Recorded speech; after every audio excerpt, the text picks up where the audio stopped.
All right, cool. Whenever you're ready. All right. All right. Real Dream by Barry John Terblanc. I hope I pronounced that correctly. Fade in. Interior, New York City, bank day. Point of view, rifle telescope. A group of 15 sitting on the floor, cramped together in a corner. A female amongst them wearing a well-packed explosive vest. A faint red light flickers from it. Standing a good safe distance are two balaclavaed men dressed in black, armed with assault rifles pointed at them. Near the entrance door stands another. No rifle, but a revolver in hand. His other hand holding a detonator. Exterior New York City rooftop continued. A four-story office block across the street.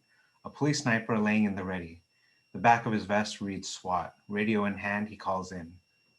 SWAT, Bravo 2. We got 15 friendly group. One wearing a heavy explosive vest with a receiver detonator, two balaclava men with an AK-47 on them. Another at the entrance, revolver and detonator in the other hand. I can't take the shot at this angle through the glass. SWAT, Bravo 2, I confirm Bravo 2's visual. I have no shot, same bad angle.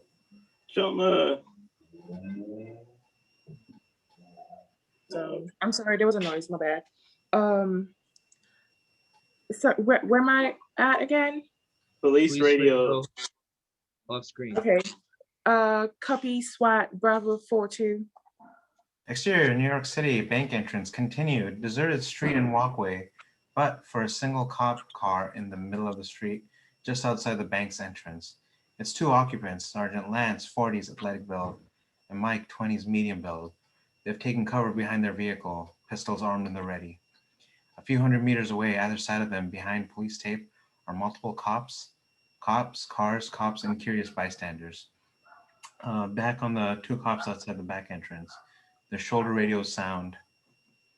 Charlie 412, Captain Graham here. Pull back, pull out now. Lance responds. Captain Charlie 412, we already here. Position, the gun is flight. Your presence will make them nervous. A negotiator is 10 minutes out. Now pull back. Mike gives Lance a look. Sergeant, Captain has spoken. We stay. Captain is wrong. Sarge, we got snipers on the roofs. They got this. Now let's just pull back. You heard them. They got no kill shot. On the bank's entrance, the sound of a metal chain. Mike and Lance focus on it. A robber exits, shielding behind a pregnant woman. His one arm around her neck, revolver under her chin. His other hand holding up a detonator, thumb above the trigger button. You have 30 minutes to comply with my demands or I blow the whole fucking lot up. Lance straightens his arms in line with his head that he slightly tilts to focus the sights of his pistol. Mike sees this with a worried look. Sarge, what the hell are you doing? Don't, goddammit. You miss and he'll blow us all up. I got him in sight. Headshot.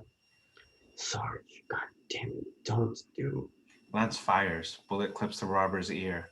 Thumb down on the detonator trigger. Bright explosive flash, deafening blast. Glass shatters as it sprays across the street.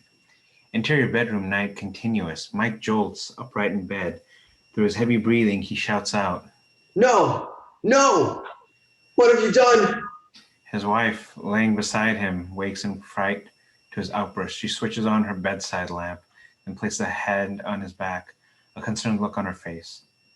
Mike, breathe slower. Calm your breathing.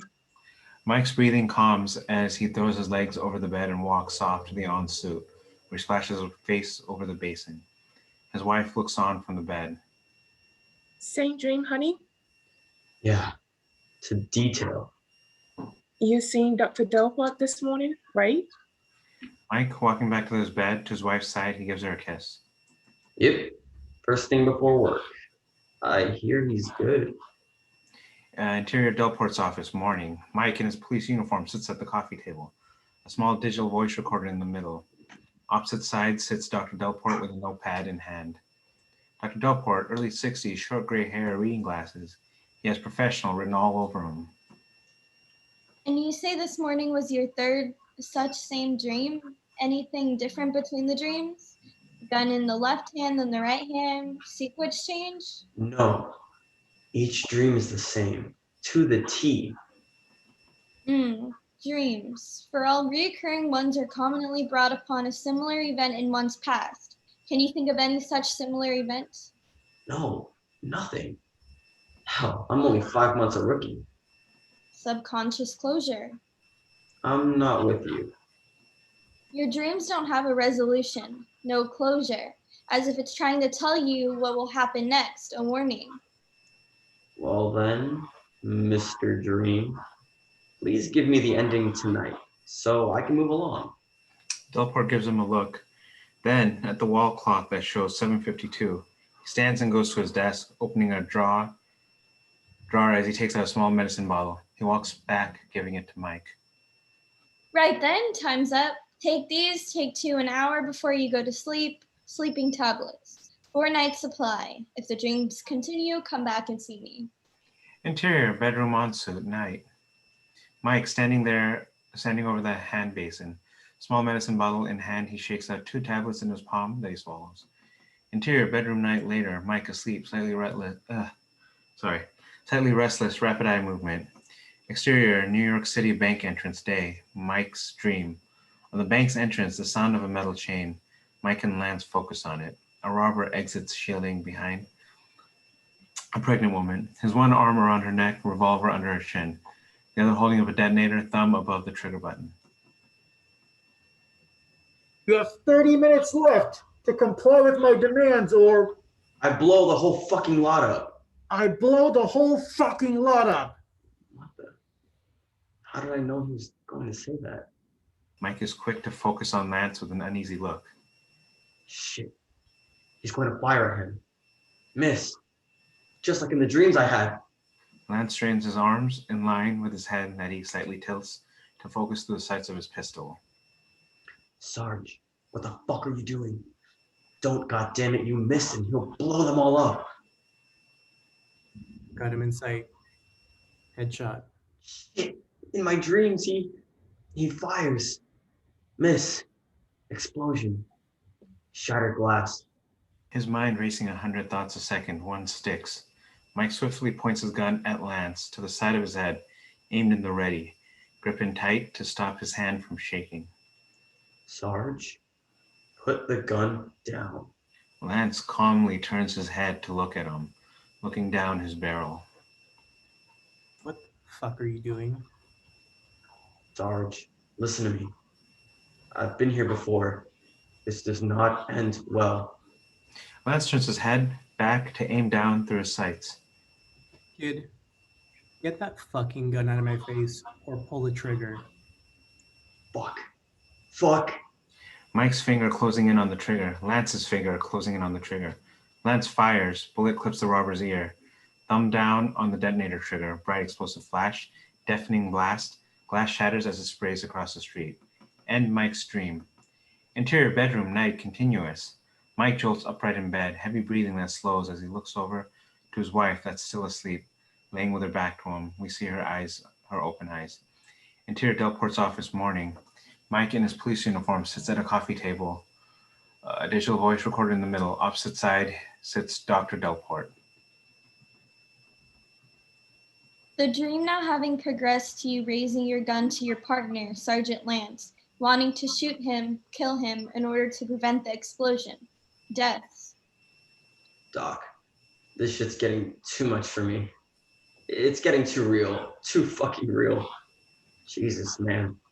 The dream, it's so real. I tell myself in the dream that I dreamt this.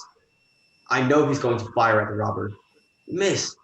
And the only logic that comes to mind is to shoot him. Yet I don't. Mike, let's just say if it played out in real life, would you pull the trigger? Fuck, Doc. What part of the dream is so real did you not get? I did not pull the trigger. Not to say you didn't want to. Maybe Lance just beat you to it. Maybe you should have been quicker on the trigger. And just how are you helping me here? I'm not. This is beyond my PhD. Delport stands and walks over to his desk where he writes on a pad, tearing off 2 pages. Great. You're writing me out some more sleeping pills? Delport at Mike gives him a page. Better. Mike reads it. Fethomly? Fethomly, a mild hallucinating drug, a joint in a pill if you like, will make your dream of weird shit you'll not remember, should break your current dream pattern. Great. Delport gives him the other note. Here, 5 days, leave. Don't want you hallucinating on the job, shooting pink elephants in a donut shop. No. No shooting pink elephants. And Mike, failing this, you'll need to see Professor Mills at the NYC University. Interior NYC coffee shop day. Insert 2 years later. Mike now has a mustache. He and his partner, Sergeant Lance, sitting at a long counter having a peaceful coffee. Delport walks in, going to the orders counter. Hi, Sandy, the usual, and a slice of carrot cake to go. Delport looks around, sees Mike along the counter, and walks up to him to his side. Mike? Mike turns to see Delport. He stands to greet his hand-in-hand shake. Dr. Delport. It's been a while. See, you've grown a mustache since. You look good, Mike. Real good. Mike turns to Lance. Lance is already looking Delport over. Dr. Delport. My partner, Sergeant Lance. Delport gives a hello nod, as does Lance. The doctor? Doctor of... A local kind. Stomach pain, common colds. Delport turns to Mike. So, Mike, all good since I last saw you? Never been better. Those meds done the job. It all stopped. Yeah, insomnia can be a bitch. It'll keep you up all night. Well, I'll leave you guys to it. Nice to see you again, Mike. Lance. Delport walks off back to the orders counter. Exterior New York City, bank entrance day. Middle of the deserted street. Mike and Lance behind their vehicle, armed and ready. Mike is uneasy. Looking around him, it's all too familiar. I've been here before. This bank? On the bank's entrance, the sound of a metal chain. The sound is deafening to Mike as he looks on in fear, confusion. A robber exits, shielding behind a pregnant woman. A robber exits, shielding behind a pregnant woman, his one arm around her neck, revolver under her chin, the other holding up a detonator, thumb above the trigger button. Fuck. Here we go again. You have 30 minutes left to comply with my demands, or I blow the whole fucking lot up. I blow the whole fucking lot up. Mike grins a faint smile. Because I've been here before. Many times. Just the same old dream fucking with me. Blah, blah. Lance shoots him in the ear and boom! I get to wake up. Same old, same old. Mike is now very calm and relaxed. He looks at Lance. Hey, Sarge. This time, try to shoot him in the head. What? Headshot. Not his fucking ear. What the fuck, Mike? You tripping or what? Mike takes one hand off his pistol to wipe the sweat from his brow. Then from his nose down, he feels his full mustache. In that instant, he goes white in shock. His mind races to flashback. Interior, New York City coffee shop day. It's been a while. See, you've grown a mustache since. You look good, Mike. Real good. Never been better. Those meds done the job. It all stopped. In the flashback, Mike feeling his mustache. Shit. This is real. This is fucking real. Eyes wide open in fear. He turns to look at Lance, who strains his arms in line with his head. Then he slightly tilts to focus through the sights of his pistol. Sarge, don't do it. God damn it, don't. Fuck, Mike. Get a grip on it. His trigger finger closing in. I got him in sight. Headshot. No, you don't. You miss. Mike swiftly turns his gun on Lance, barrel to the side of his head. Sarge, lower your arm. Put the gun down. Lance calmly turns his head to stare down his barrel. What the fuck do you think you're doing? Sarge, listen to me. I've been here. You're going to miss, and he's going to detonate the bomb, killing everyone. Lance turns his head back to aim through his sights. Kid, Get that fucking gun out of my face or pull a trigger. Mike's finger closing in on the trigger. Lance's finger closing in on the trigger. God help me if I'm wrong. Mike pulls the trigger. Bang. Interior police interrogation room later. A dull room, large one-way glass window. Corner wall mounted video camera with a red LED, sorry. Mike in uniform, seated at an old wooden table, his one wrist cuffed to the side rail. He's surprisingly calm. On the table before him is a police voice recorder and a glass of water. Standing opposite side is Captain Graham. What the fuck were you thinking, Mike? You got no idea. You lucky Sergeant Lance is alive. Those hostages too. You know you blew his fucking eardrum. And he dropped like a log. Just like what a stun grenade will do to you. Disorientate you? Hey, better than shooting him in the head. You're gonna need a really good lawyer, Mike. No judge or jury is gonna buy this dream vision shit you're telling me. A knock on the door as it opens. An officer stands at the door.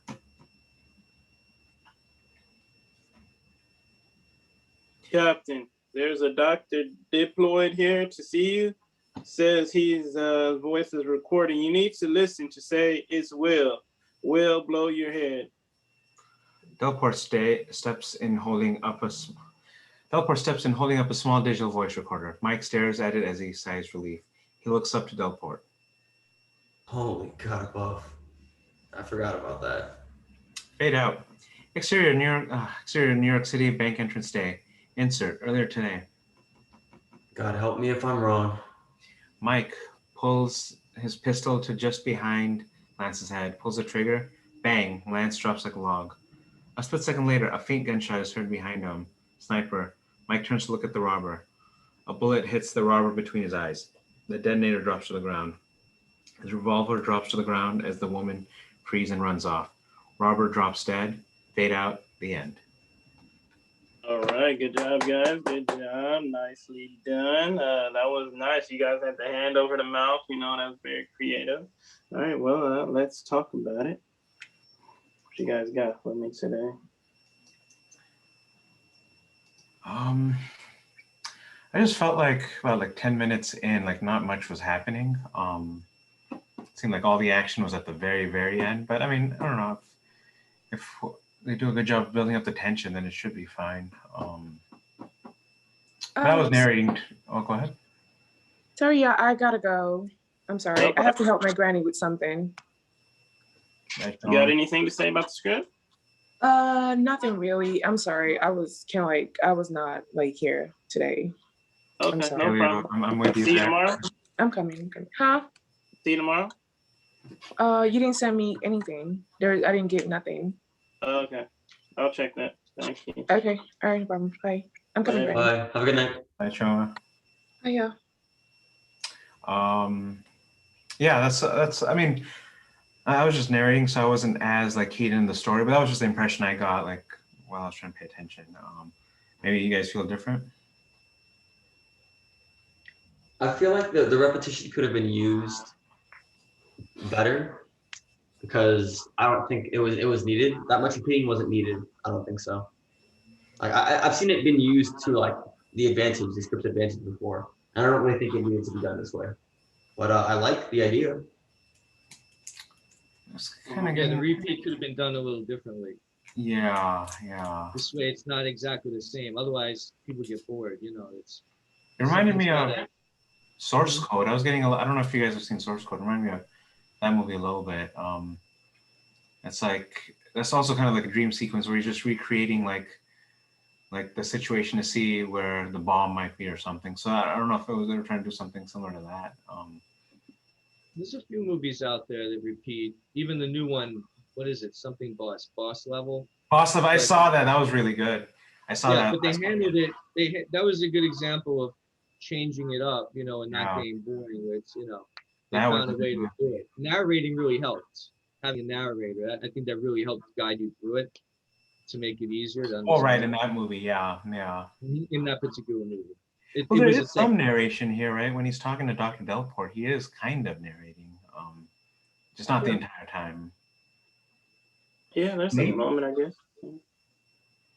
I mean, one thing's good, his dialogue's not too long. his descriptions aren't too long. You know, I still is always like to see more dialogue on the page than Yeah. description. Well, maybe because I feel like things actually got interesting when he started talking to the doctor. So maybe that's where they should open up, is just with him in the doctor's office. I don't think we need a scene saying, "Oh, you should go see the doctor." Like, I think it should just start off with that, and I think that might. Yeah, that's a good idea. Start off with the doctors. Okay, I have to get going. Okay, I have to get going. All right, man. See you tomorrow. Later, man. Right. Well, the East Coast people are leaving us. Yeah, that's later. I'm reading the ending and I don't get the significant, like, I don't get what it means. Like page 15, like why did it go back again to him shooting Lance, and like I don't get the ending. I think that's what was finally actually happening. Like, everything else was just him dreaming, and I think that's when it was for real. That's what I was kind of confused about. Who was the sniper? It was somebody else. I think it was a completely different person. That I was think the idea is if he stopped his partner, the snipers would have enough time to line up the correct shot. I think that's the idea. okay. But it is weird because they couldn't line up the shot in his dream. So I don't know why they just could. Okay. Yeah, I think the idea was him just having a dream and it actually just came to life. It was like, so it wasn't like just a dream, it was actually happening. The event actually happened. I think that's the idea of it. Cool. I'm not really sure what this is trying to get across, is my thing. Thriller. I'm getting a very story, thriller but vibe. a what? A thriller vibe, like trying to keep you at the edge of your seat, I think. Mm. So it's more the experience minus like the story. I don't know. I hope that doesn't come across harsh. But it seems like the writer's trying to keep you at the edge of your seat. So that's. Yeah, horror maybe, I think it was. Horror? Yeah, I think he labeled it as horror or action. I like it. I think it's a little predictable though, but Yeah. Yeah, it is. Predictable. Yes. Get it? Yeah. I think I would have liked to see more like story in between, like when they're at that coffee shop or donut shop, whatever, between then and then when he's like actually there, like when it's happening for real. I think that would have been more interesting, like them getting a call and then like rushing to wherever they need to go to get suited up, and they're like on the way and he's just kind of in his head, and then like getting up to the rooftop and seeing like, oh shit, I've been here before. I think would have been kind of interesting, but it's good. All righty then. I guess I'll turn the recording now. really only one tomorrow? The 9 pages? That's it? Yeah.